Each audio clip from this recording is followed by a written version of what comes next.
was a little alley in San Francisco, back of the Southern Pacific Station at 3rd and Townsend, in red brick of drowsy, lazy afternoons with everybody at work and offices. In the air you feel the impending rush of their commuter frenzy. As soon they'll be charging en masse for market and Sansom buildings on foot and in buses and all well-dressed through working man Frisco of walk-up truck drivers. And even the poor grime-bemarked 3rd Street of lost bums, even Negroes so hopeless and long left east, and meanings of responsibility and try, that now all they do is stand there spitting in the broken glass, sometimes 50 in one afternoon against one wall at 3rd and Howard. Here's all these Millbrae and San Carlos neat necktied producers and commuters of America and steel civilization rushing by with San Francisco Chronicles and green call bulletins, not even enough time to be disdainful. They've got to catch 130, 132, 134, 136, all the way up to 146, till the time of evening supper in homes of the railroad earth, when high in the sky the magic stars ride above the following hot-shot freight trains. It's all in California. It's all a sea. I swim out of it in afternoons of sun-hot meditation in my jeans with head on handkerchief on brakeman's lantern or, if not working, on book. I look up at blue sky of perfect lost purity and feel the warp of wood of old America beneath me. And I have insane conversations with Negroes in second-story windows above, and everything is pouring in. The switching moves of boxcars in that little alley, which is so much like the alleys of Lowell, and I hear far off in the sense of coming night that engine calling our mountains. But it was that beautiful cut of clouds I could always see above the little SP alley, puffs floating by from Oakland, or the gate of Marin to the north, or San Jose south. The clarity of Cal to break your heart. It was the fantastic drowse and drum hum of lum-mum afternoon, nothing to do. Old Frisco with end-of-land sadness. The people, the alley full of trucks and cars of businesses nearabouts. Nobody knew or far from cared who I was all my life, 3,500 miles from birth, all opened up, and at last belonged to me in great America. Now it's night in 3rd Street. The keen little neons and also yellow bulb lights of impossible-to-believe flops. The dark, ruined shadows moving back of torn yellow shades like a degenerate China with no money. The cats in Annie's alley. The flop comes on, moans, rolls. The street is loaded with darkness. Blue sky above with stars hanging high over old hotel roofs and blowers of hotels moaning out dusts of interior. The grime inside the word-in mouths is falling out tooth by tooth. The reading rooms tick-tock, big clock with creak chair and slant boards and old faces looking up over rimless spectacles bought in some West Virginia or Florida or Liverpool, England pawn shop long before I was born. And across rains, they've come to the end of the land sadness, end of the world gladness. All your San Franciscos will have to fall eventually and burn again. But I'm walking, and one night, a bum fell into the hole of the construction job where they're tearing a sewer by day. The husky Pacific and Electric youths in torn jeans who work there, often I think of going up to some of them like, say, blonde ones with wild hair and torn shirts, and they say, "You ought to apply for the railroad. It's much easier work. You don't stand around the street all day and you get much more pay." But this bum fell in the hole. You saw his foot stick out. British MG, also driven by some eccentric, once backed into that hole. And as I came home from a long Saturday afternoon local to Hollister out of San Jose, miles away across verdurous fields of prune and juice joy, here's this British MG backed and legs up, wheels up into a pit, and bums and cops standing right outside the coffee shop. It was the way they fenced it, but he never had the nerve to do it due to the fact that he had no money and nowhere to go, and his father was dead, and his mother was dead, and his sister was dead, and his whereabout was dead. But and then at that time also, I used to lay in my room on long Saturday afternoons listening to Jumpin' George with my fifth of Tokay, no tea, and just under the sheets laugh to hear the crazy music. Mama, he treats your daughter mean. Mama, Papa, don't you come in here, I'll kill you, etc. getting high by myself in room glooms, and all wondrous knowing about the Negro, the essential American, out there, always finding his solace, his meaning in the Fellaheen street, and not in abstract morality. And even when he has a church, you see the pastor out front bowing to the ladies on the make. You hear his great vibrant voice on the Sunday afternoon sidewalk full of sexual vibratos saying, "Why, yes, man, but the gospel do say that man was born of woman's womb." No, and so, by that time I come crawling out of my warm sack and hit the street. When I see the railroad ain't gonna call me till 5 a.m. Sunday morning probably, for a local out of Bay Shore. In fact, always for a local out of Bay Shore. And I go to the whale bar of all the wild bars in the world, the one and only 3rd and Howard. And there I go in and drink with the madmen, and if I get drunk, I get. The girl who come up to me in there one night, I was there with Al Buckle, said to me, "You want to play with me tonight, Jim?" And I didn't think I had enough money. And I told this to Charlie Lowe, and he laughed, said, "How do you know she wanted money? Always take the chance that she might be out just for love, or just out for love, you know what I mean? Don't be a sucker."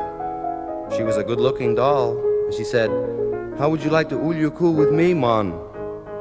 And I stood there like a jerk.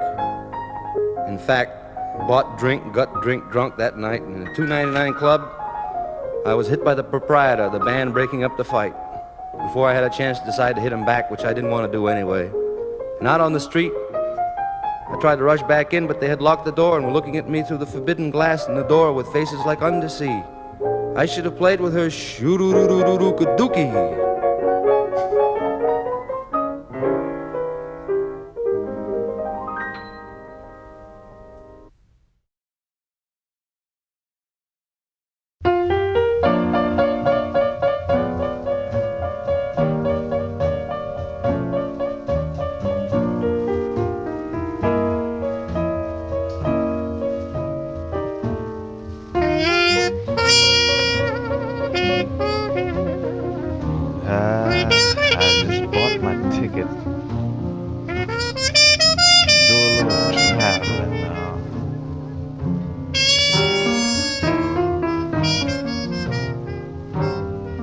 Chicago is alright, but I think I'm gonna cut on out of this town, 'cause it's really bringing me down. Right. Everything is alright here, but I don't know. I think I'll cut along South Parkway and see what Rooty.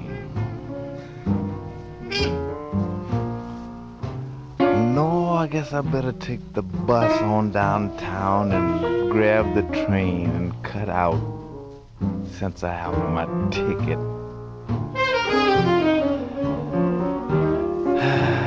It's really a drag. Well, the train is pretty crowded, but it's still rolling real mellow.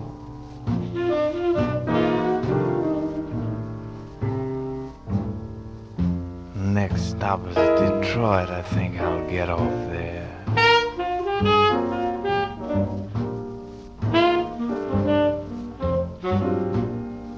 Detroit looks very mellow, very mellow. I think I'll jump on up on Adams Street and see what the cat's doing on St. Anne Wine. Boogiereeners somewhere.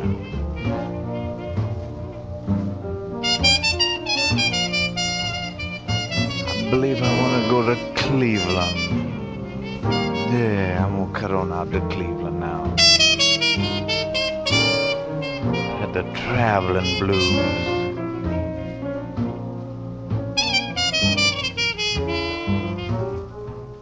I go out on Cedar Street there. Cedar's jumping. I think I better take me another train and cut on out of here and jump on into. I don't know. I think I'll stop in Toledo.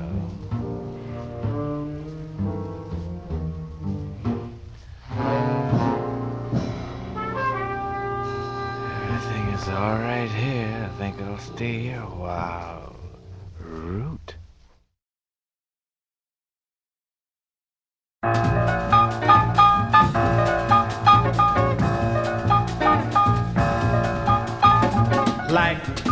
want to know from nothing, man. This cat Morpheus reached out his hand. I greased his palm with lonely oil. That's what started the pot to boil. Don't bug me, baby, cook.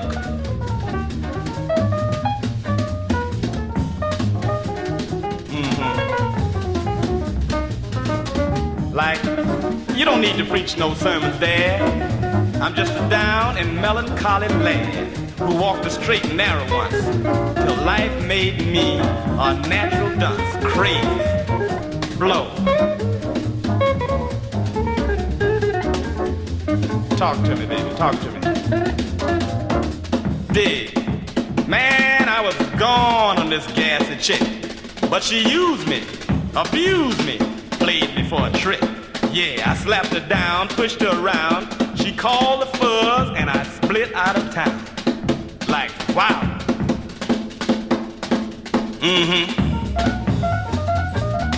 Like, how you gonna sound about this greasy bag gig? That's for a horse, a square, or a fatted pig. 30 years of gold watch and youth has flown. Got enough wrinkles in your forehead, Dad, to screw your natural skull cap on. Quail on, man. Yeah. Dig. So, man, like, don't bug me with this convention jazz. Don't resist, just exist the time away. Light up and wait for doomsday. Like, later. Much later, in fact, never.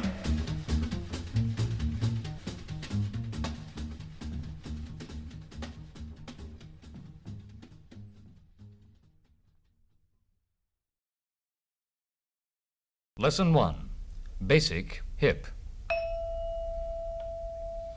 Basic to hip is the concept of digging, to dig. Mr. Geets Romo, how would you define dig?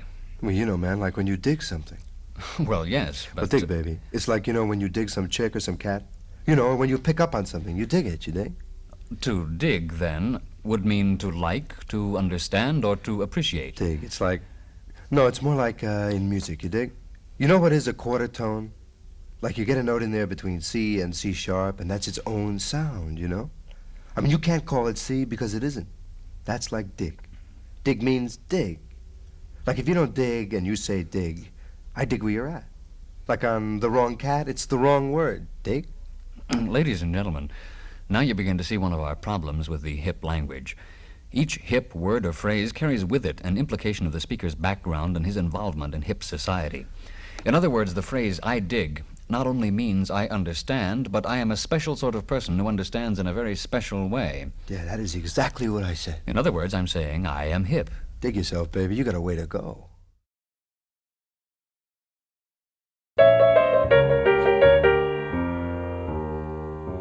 Well, now, little ones, this is your Uncle Jazzbeaux with another bedtime story, The Three Little Pigs. Once upon a time, in the land of Ooh-Papa-Dow, there lived 3 little pigs. One of them was very cool, another was more on the commercial side, and the third was definitely square. One day, as the 3 little pigs were taking 5, they heard that a big bad wolf was making the local scene on a one-nighter. And knowing that his approach signaled danger, they immediately set about the business of constructing shelter. The square little pig swung a quick GI loan, and in cut time threw up a real frantic bungalow, complete with wall-to-wall floors and a TV antenna. The commercial little pig laid out for a few bars, and then moved into a prefab joint out of the high-rent district. But the cool little pig goofed altogether, and at the last possible minute built himself a real purple light shack out of clarinet reeds and scotch tape. Well, sir, the big bad wolf blew in as advertised, and the first place he went looking for action was to the shack of the 3rd little pig. And applying his hairy knuckles to the door, he laid down a crazy paradiddle and said, "Man, it's a raid." "Jack," said the pig, "it's after closing." "Don't hand me that jazz," the wolf said, "open up." "Sorry," said the pig, "you gotta make reservations."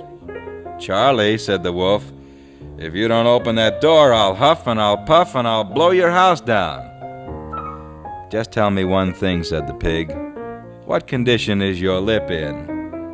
Enraged at this impertinence, the wolf came on like Joshua, the walls came tumbling down, and in no time at all, the little pig was really gone.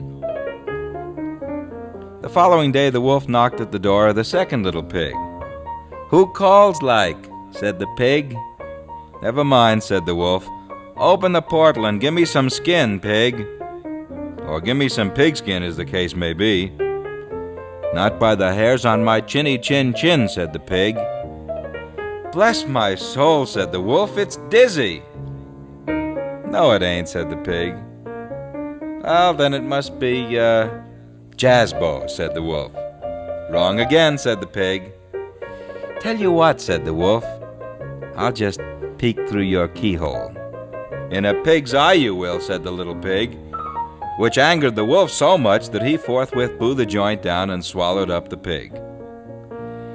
The next day the wolf fell by the domicile of the cool little pig and rapped on the door. Have no fear, he said. Big Joe is here. Man, said the pig, you've had it. Blow. Well, that's what I wanted to talk to you about. I understand there's a session going on here today, said the wolf. I'd like to sit in. I'm hip, said the pig, and if you'll just slide down the chimney as per instructions in the script, I'll really give you something to sit in. At this, the wolf leapt to the roof, and in so doing dislodged the brick, which fell down the chimney and clanged against the great iron pot in the fireplace. What was that? The wolf shouted. E flat, said the pig, and man, it's your chorus. Fall in. And fall in the wolf did, down the chimney and into the boiling pot. The little pig clapped the cover on the pot and let it simmer for 48 over a low flame. When at last he lifted the cover, he smiled broadly. Ah, he said, my favorite soup, cream of nowhere.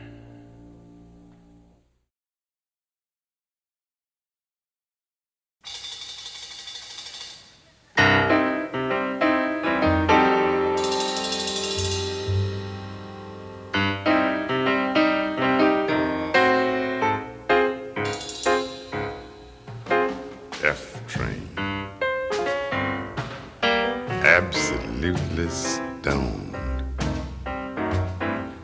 rockin' bug-eyed billboards waff. No more bridge than Adam's off-ox,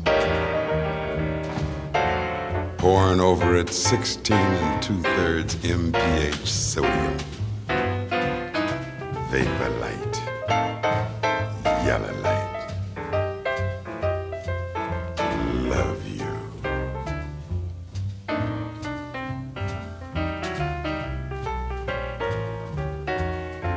Got you on like a coat of paint, steamy girder tie. Love you.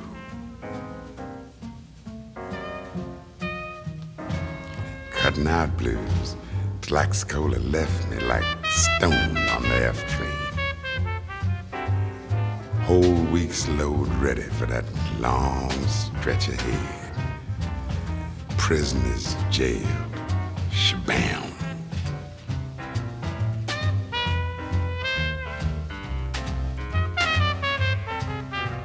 Train chained to this train boring through diamonds. Squall. Love you.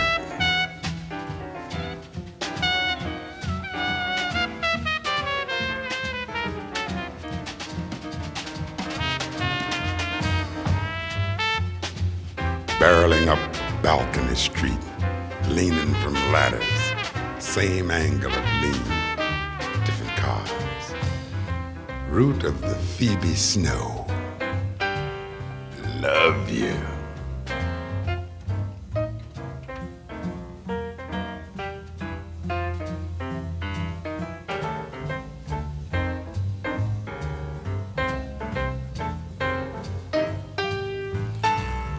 Black baby, 16-foot gold Buddha in your arms, taking you with me straight up Shattuck Avenue.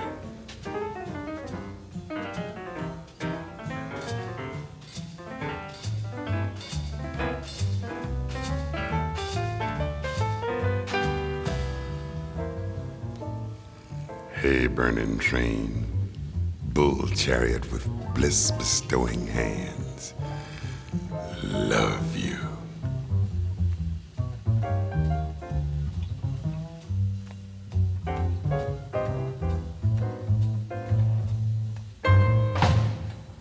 And I'm the laughing man with a load of goodies for all. Bridge still stands. Bulls may safely graze. Bee birds in the frangipani clock. Love you.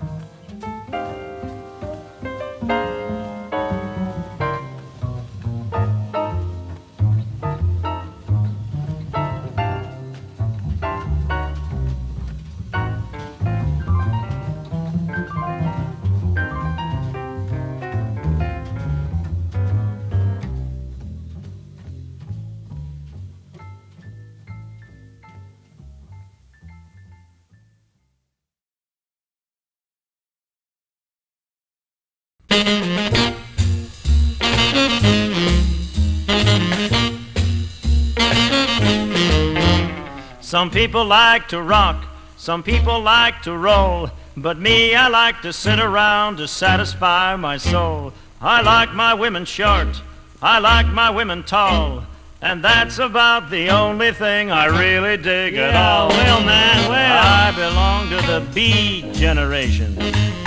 I don't let anything trouble my mind.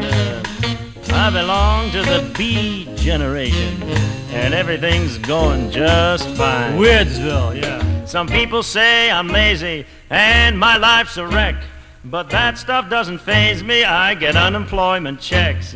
I run around in sandals, I never ever shave, and that's the way I wanna be when someone digs my grave. Put a beat in the White House. I belong to the B generation, yeah.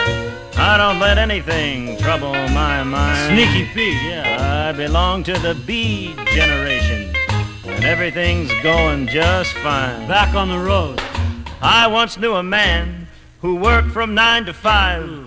Just to pay his monthly bills was why he stayed alive. So keep your country cottage, your house and lawn so green. I just want a one-room pad where I can make the scene. So out it's in. I belong to the B generation.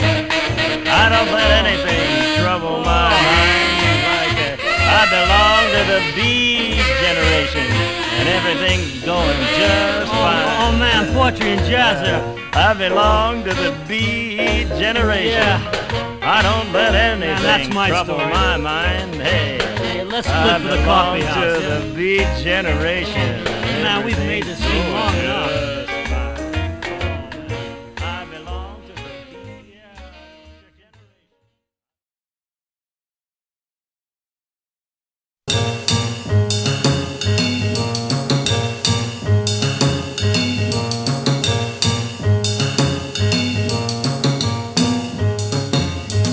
My analyst told me that I was right out of my head the way he described it.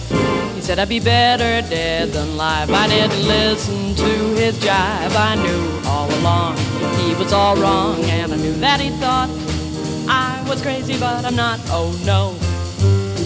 My analyst told me that I was right out of my head. He said I need treatment, but I'm not that easily led. He said I was the type that was most inclined when out of his sight to be out of my mind, and he thought I was nuts. No more ifs or ands or buts, so no. They say as a child I appeared a little bit wild with all my crazy ideas, but I knew what was happening, I knew I was a genius. What's so strange if you know that you're a wizard at 3? I knew that this was meant for me. I heard little children were supposed to sleep tight. That's why I drank a fifth of vodka one night. My parents got frantic, didn't know what to do. But I saw some crazy scenes before I came to. Now, do you think I was crazy? I may have been only 3, but I was swinging. They all after Day, Graham Bell. They all after Edison and also an Einstein. So why should I feel sorry if they just couldn't understand the reasoning and the logic that went on in my head? I had a brain, it was insane, so just let them laugh at me when I refused to ride on all those double-decker buses, all because there was no driver on the top.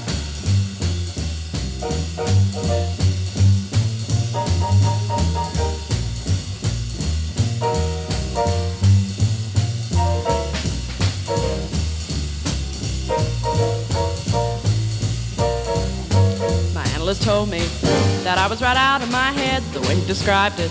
He said I'd be better dead than alive. I didn't listen to his jive. I knew all along he was all wrong, and I knew that he thought I was crazy, but I'm not. Oh no. My analyst told me that I was right out of my head, but I said, dear doctor, I think that it's you instead, 'cause I have got a thing that's unique and new. It proves that I'll have the last laugh on you, 'cause instead of one head, I got two. And you know, two heads are better than one.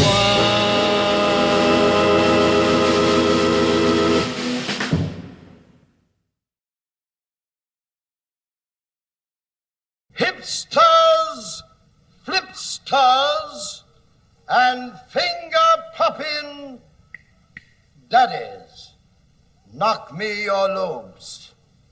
I came to lay Caesar out, not to hip you to him.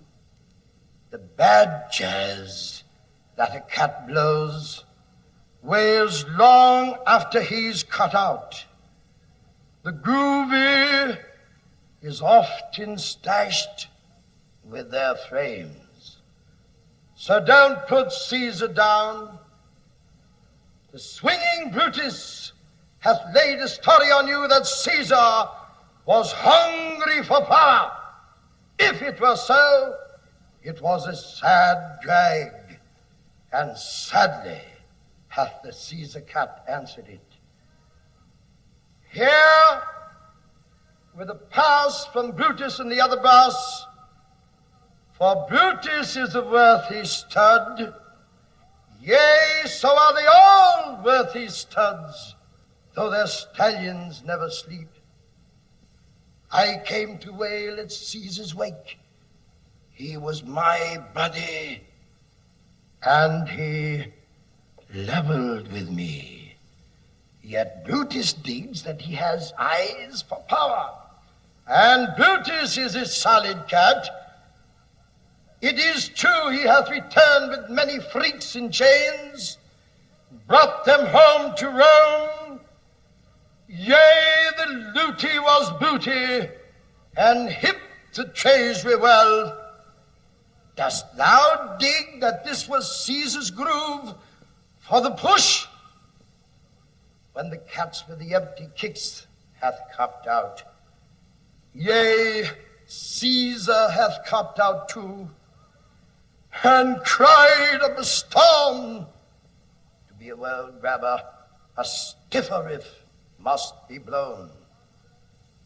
Without dread, a stud can't even rule an anthill.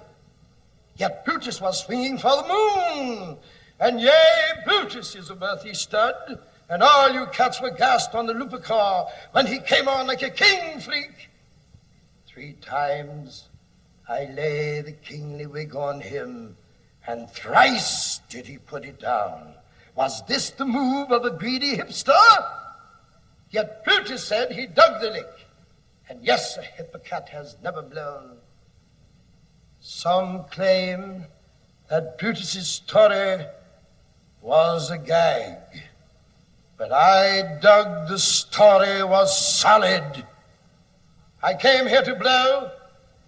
Now stay cool while I blow.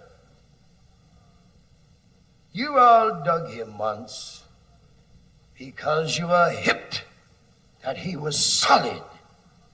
How can you now come on so square, now that he is tapped out of this world? City Hall is flipped and swung to a drunken zoo, and all of you cats are goofed to Wig City. Dig me hard. My ticker is in the coffin there with Caesar, and yea, I must stay cool till it flippeth back to me.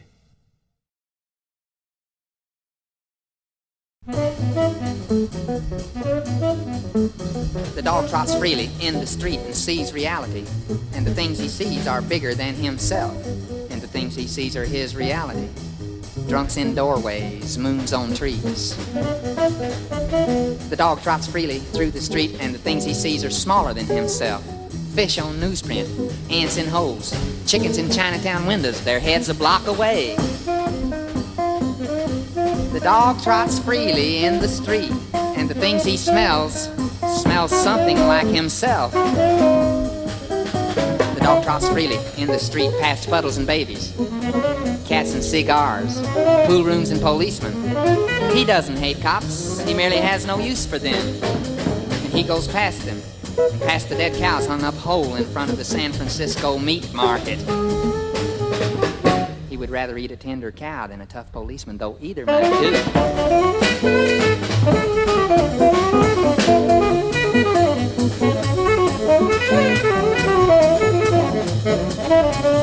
He goes past the Romeo Ravioli factory, past Court's Tower, and past Congressman Doyle. He's afraid of Court's Tower, but he's not afraid of Congressman Doyle, although what he hears is very discouraging, very depressing, very absurd. To a sad young dog like himself, to a serious dog like himself. But he has his own free world to live in, his own fleas to eat. He will not be muzzled. Congressman Doyle is just another fire hydrant to him.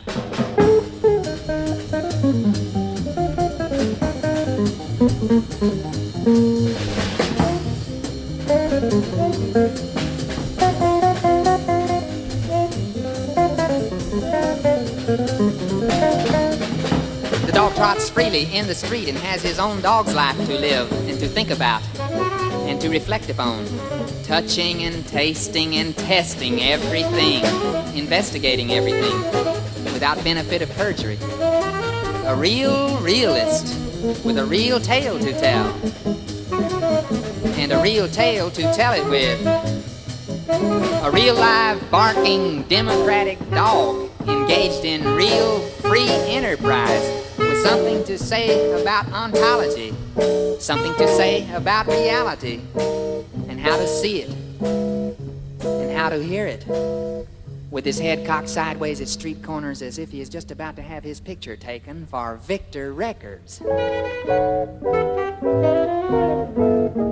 Listening for his master's voice and looking like a living question mark into the great gramophone of puzzling existence, with its wondrous hollow horn, which always seems just about to spout forth some victorious answer to everything.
Hop my heart on, hop my height. Seraphs hold me steady. My angel, hide my light, lay it on the needy.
Pull my daisy, tip my cup, all my doors are open.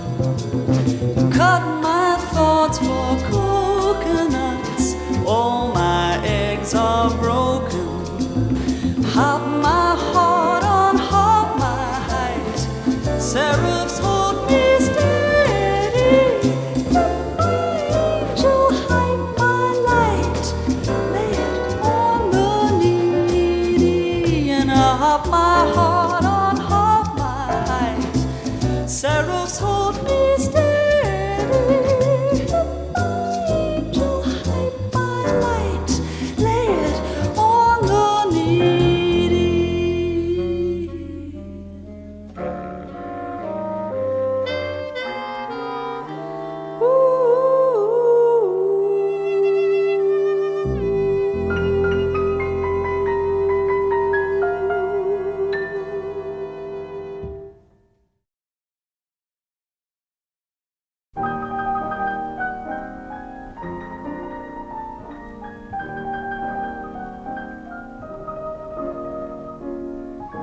The Bowery Blues.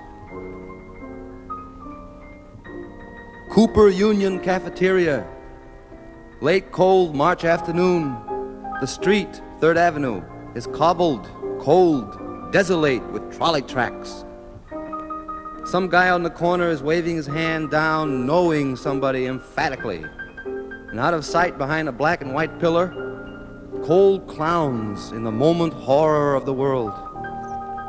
A Puerto Rican kid with a green stick, stooping to bat the sidewalk, but changing his mind and halting on. 2 new small trucks parked.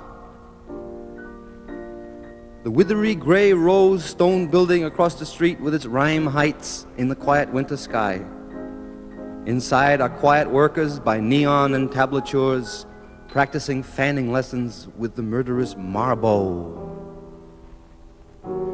A yakking blonde with awful wide smile is macking her mouth, lip talk, to an old bodhisattva papa on the sidewalk. The tense quickness of her hard-working words. Meanwhile, a funny bum with no sense tries to panhandle them and is waved away stumbling. He doesn't care about society women embarrassed with paper bags on sidewalks. Unutterably sad, the broken winter shattered face of a man passing in the bleak ripple, followed by a Russian boxer with an expression of Baltic lostness. Something grim and Slavic and so helplessly beyond my conditional ken or ability to evaluate and believe that I shudder as at the touch of cold stone to think of him. The sickened old awfulness of it, like slats of wood wall in an old brewery truck. For I prophesy that the night will be bright with the gold of old in the inn within. Shin McIntorio with no money, no bets, no health, hauls on by pawing his inside coat, no hope of ever seeing Miami again, since he lost his pickles on Orchard Street, and his father stuttle-feathered him to hospitals of gray, bleak bone drying in the moon that mortifies his coat, and words sing what mind brings. Bleeding, bloody seamen of Indian England, battering in coats of Third Avenue, with no sense and their brows streaked with wine sop. Blood of obligate, sad adventurers far from the pipe of Liverpool, the bean of bone, bottle Liffey Brown, far hung unseen top tippers of Ocean Wave. God bless and sing for them as I cannot. Cooper Union blues. The muzak is too sod. The gaiety of grave candidates makes my gut weep, and my brains are awash down the side of the blue-orange table. As little sneery, snurfling Puerto Rican hero bats by booming his coat pocket, fisting to the vicinity where mortuary waits for bait. What kind of service do broken garrels give? Oh, have pity, bodhisattva of intellectual radiance. Save the world from her eyebrows of beautiful illusion. Hope, oh hope, oh nope, oh pope.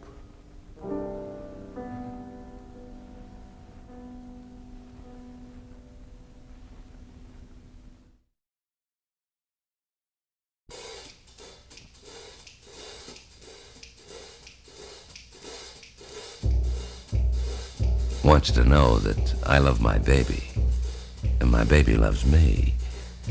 A short time ago, we went out together to a place called Far Out, Upper Limbo. The rhythm was there.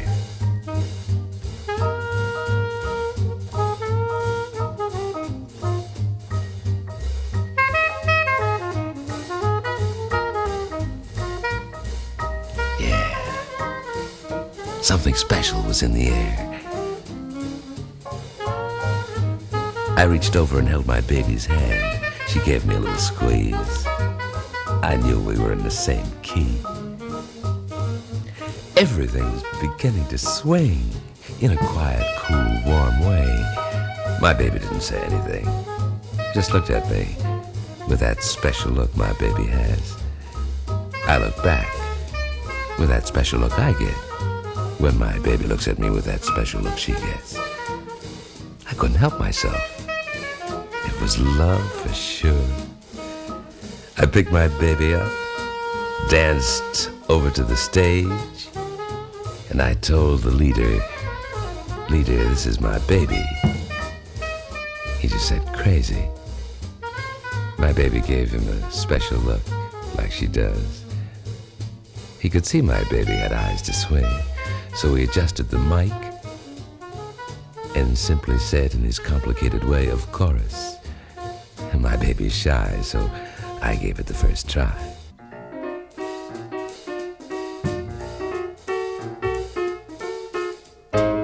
Doobity-boo.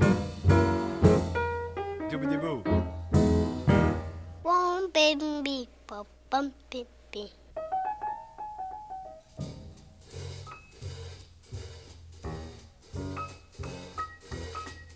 Bum bum bum baby.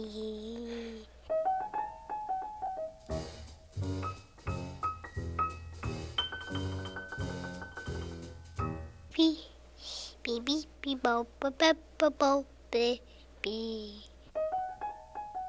Waiter, 2 glasses of warm milk, please.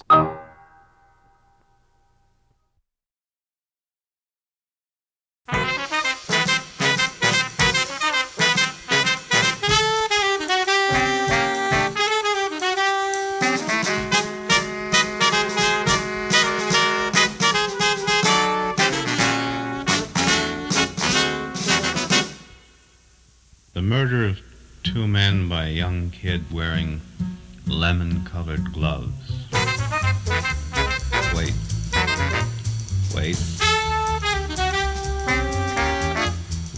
Wait. Wait, wait. Wait. Wait. Wait.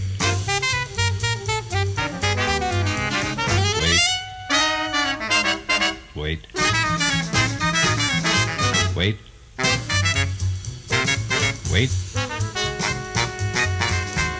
Wait. Wait. Now.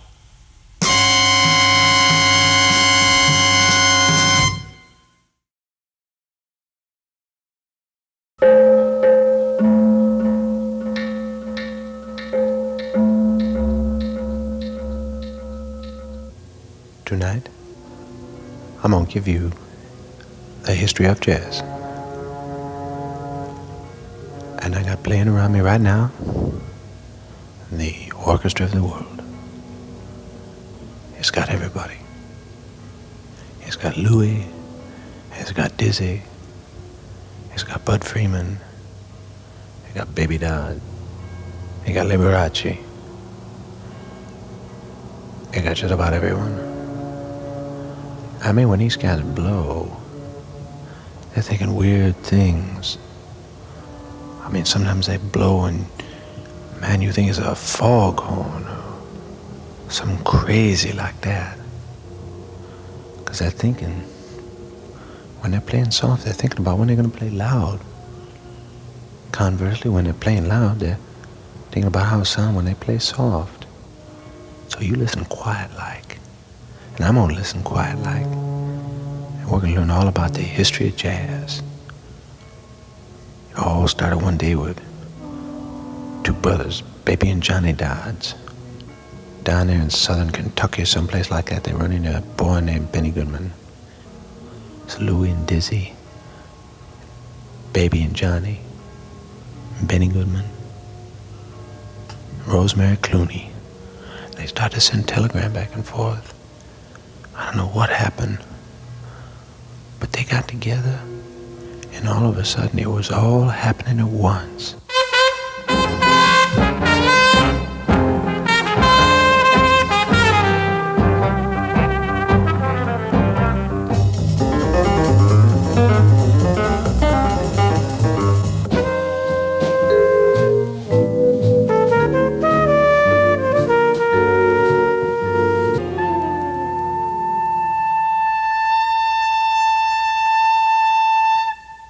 That's the history of jazz.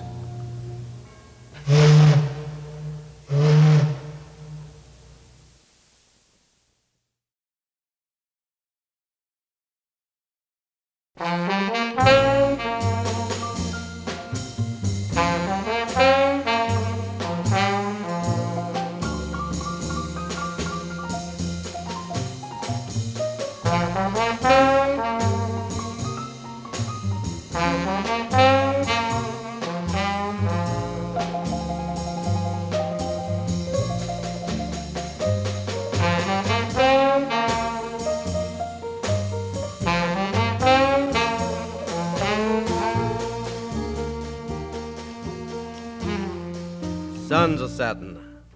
This is what I'm gonna sing. The suns are setting. This is what I'm gonna sing. I feel the blues are coming. Wonder what the blues will bring.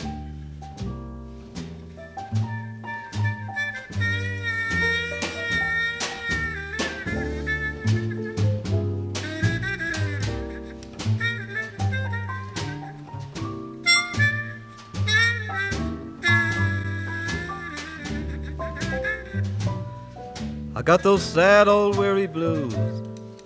I don't know where to turn. I don't know where to go. Nobody cares about you when you sing so low.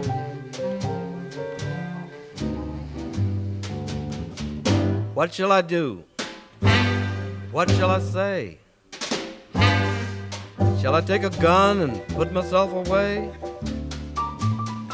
I wonder if one bullet would do.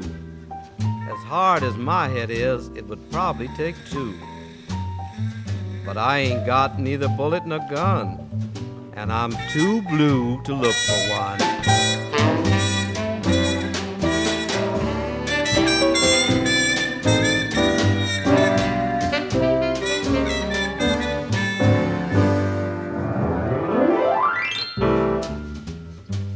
Madam could look in your hand, never seen you before, and tell you more than you'd want to know. She could tell you about love and money and such, and she wouldn't charge you much. A fellow came by one day, Madam took him in. She treated him like he was her kin. Gave him money to gamble, she gave him bread. She let him sleep in her walnut bed. Friends tried to tell her Dave meant her no good. Looks like she could have knowed it if she only would. He mistreated her terrible, beat her up bad, then went off and left her, stole all she had. She tried to find out what road he took. There wasn't a trace, no way she looked. That woman, who could foresee what your future meant, couldn't tell to save her where Dave went.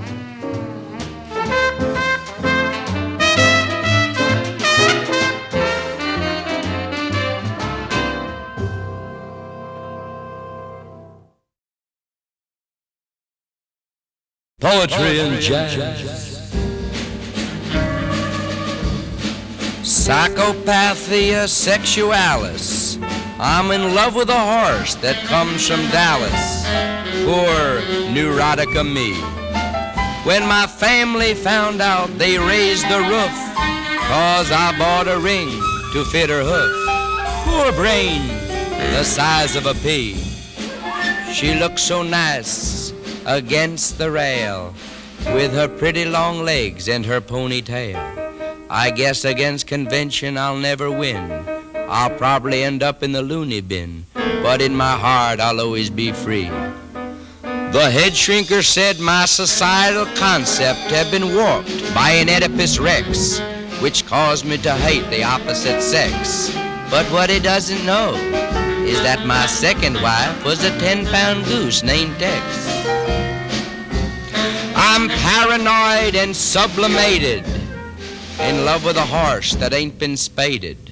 Traumatic scene, please let me be. I've been hypnotized, tranquilized, analyzed, rationalized, taking every pill from Seconal to Dexamil, sitting with my wife, necking in the dark, and knowing her ex-lovers are running at Hollywood Park. Can be a bug, I will admit, but it's all made up when I see her running around the house in a negligee brace and bit. Like most young couples, we had our fights, deciding what's fair about her rights. We finally got adjusted and I was boss, when I woke one morning and on a lawn I found a fiery cross. The Ku Klux Klan said we had to get out that day. Move everything, lock, stock, horse and carriage. The Klan wouldn't stand for no mixed marriage, so I'm feeling blue. Ain't got a penny in my pocket. We're gonna volunteer for a satellite rocket, so me and her can sit and spoon and visit my first wife who jumped over the moon. Poetry and all that jazz.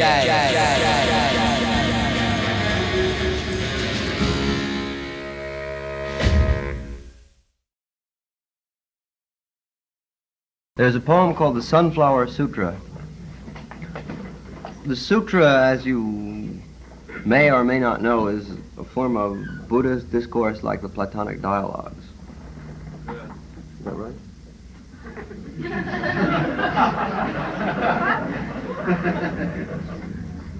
I walked on the banks of the Tin Can Banana Dock and sat down under the huge shade of the Southern Pacific locomotive to look at the sunset over the Box House hills and cry.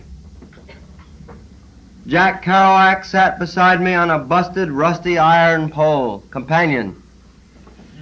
We thought the same thoughts of the soul, bleak and blue and sad-eyed, surrounded by the gnarled steel roots of the tree of machinery.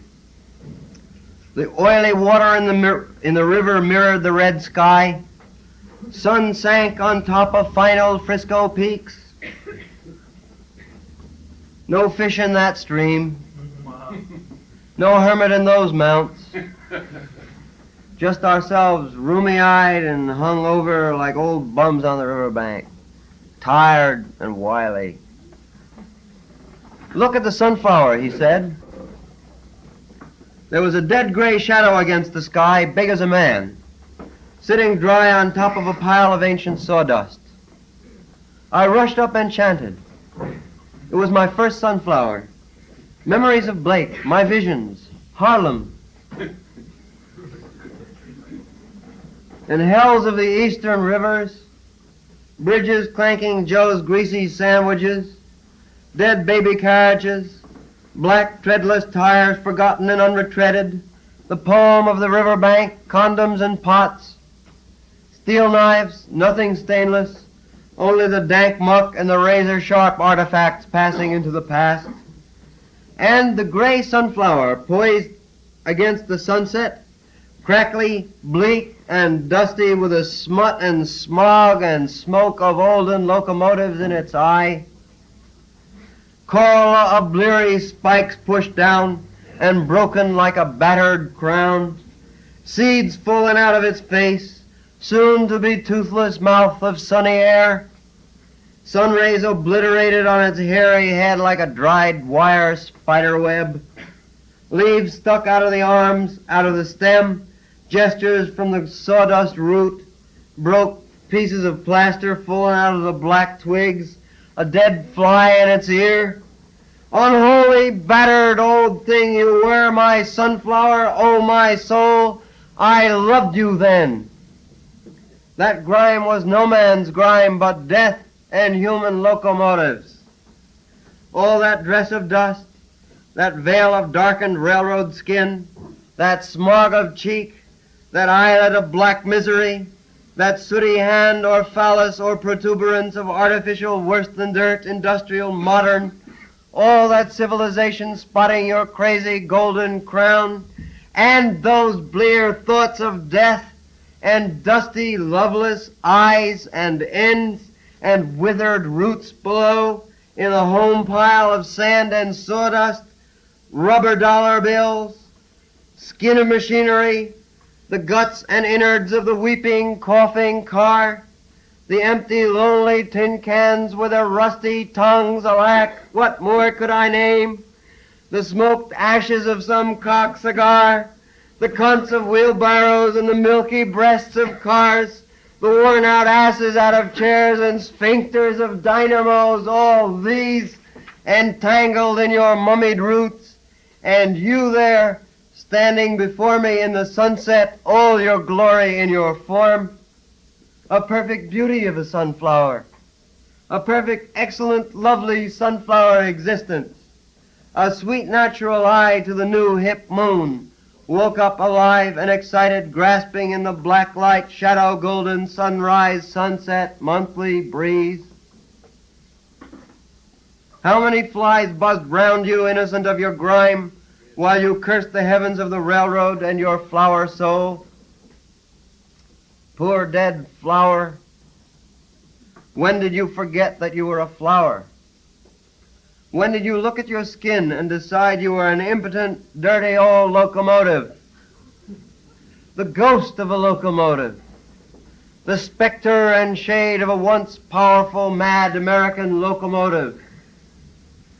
You were never no locomotive, sunflower, you were a sunflower. And you, locomotive, you are a locomotive, forget me not. So I grabbed up the skeleton thick sunflower and stuck it at my side like a scepter, and deliver my sermon to my soul, and Jack's soul too, and anyone who'll listen. We're not our skin of grime.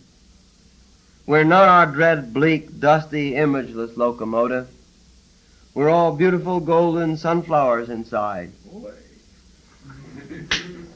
We're blessed by our own seed and golden, hairy, naked accomplishment bodies growing into mad, black, formal sunflowers in the sunset, spied on by our eyes, under the shadow of the mad locomotive, riverbank, sunset, Frisco, hilly, tin can evening, sit down vision.